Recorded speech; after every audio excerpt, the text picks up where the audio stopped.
Hello, Shazoolo, I think that's how you pronounce your name. You made a video response to my shamanic video, journey video. I don't normally like to watch videos where they have those computer voices because they really annoy me, but that's another point altogether. You took it from the standpoint that shamanic journeys are dangerous. So, you know, that's fine. You can have an opinion that shamanic journeys are dangerous. And, you know, I would say probably, you know, I couldn't find any actual statistics of how many people have been killed or seriously injured due to shamanic attacks.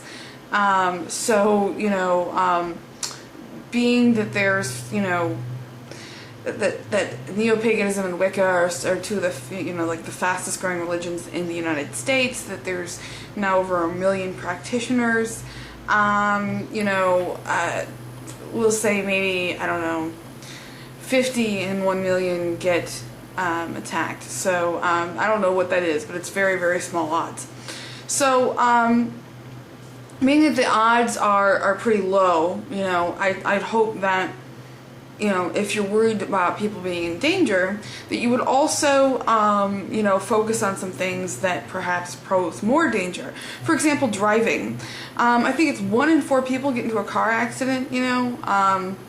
So I think that, you know, driving definitely, like, you know, you shouldn't be doing it. If you're worried about getting attacked shamanically, then you should definitely not be driving, because that's definitely considered more dangerous. I actually went on some websites and found several instances where street preachers were attacked on the street. If you go to streetpreachersfellowship.com, they have quite a few different accounts of street preachers being attacked. So I hope you also are talking about, you know, people shouldn't be street preaching, because that's definitely more dangerous than shamanic journeys. You know, bathroom accidents, you know, don't go to the bathroom, because that's definitely more dangerous than shamanic journeys. You know, I think you get my point. There's danger in everything that we do in our life. For a lot of people, they consider shamanic journeys to be very, very necessary to their spiritual wellness and spiritual well-being. Now, you have a different belief and a different philosophy, but that doesn't change the fact that you can't prove your belief, and that your belief is just your opinion, your belief, and these people have a different opinion and a different belief. So therefore, you can condemn and, you know, pose the dangers of shamanic attack all you want. It doesn't change the fact that overall it's very beneficial, very peaceful, and also, you know, can help you on a better spiritual path. At least that's what a lot of people think, and I'm included in that. Now, as for the nature of where we go and everything in the shamanic world, there's a lot of different philosophies on that. For me, I think that this other world is kind of like an abstract world. It doesn't really apply to time, so to speak. It's not within time-space. So, being that it's outside of time-space, which we know right now in the universe that there are things that are outside of time-space, since it's outside of time-space, then it wouldn't be subject to the laws of time or space. So therefore, we can kind of journey outside of where we're supposed to go. On this journey, if you watched my video, you saw that I went to a place called Hideaway Park, which is in Pearl City, Illinois. It's about 120 miles from where I am right now, give or take. Maybe more like 130, something like that. It's a really kind of peaceful area, but there's also a lot of great spiritual energy there, so I consider it to be one of my sacred places. While I was there, I saw a bear. Now, at the end of your video, you had a very scary picture of a lion, like, I'm going to attack you, roar. Well, I had a bear, and, you know, I wasn't afraid.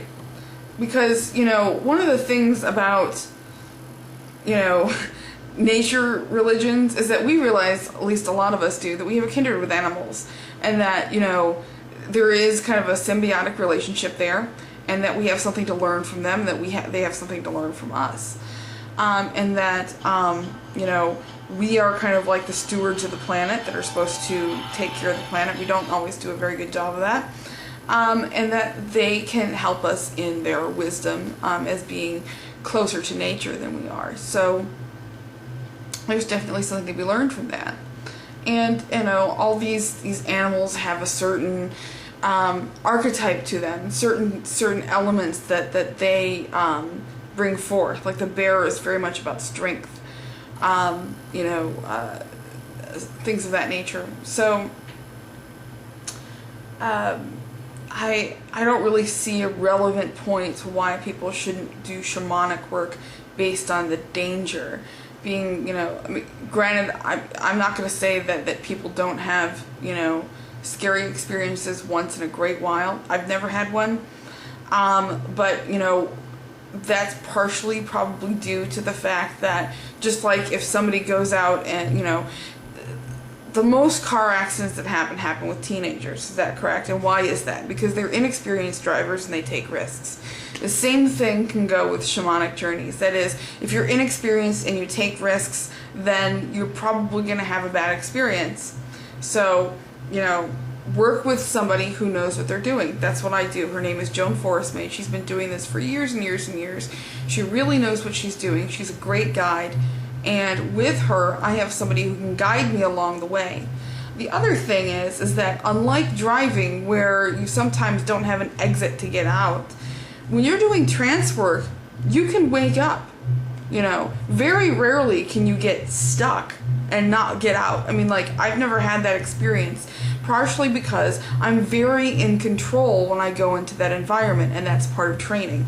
So, I'm not going to say it doesn't happen, but it happens to people who, just like when they go out and drive and reckless drive, it happens to those people. So, you know, I hope that kind of clears that up a little bit.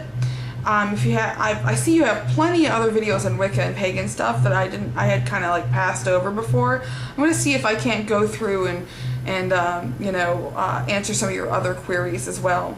Blessed be.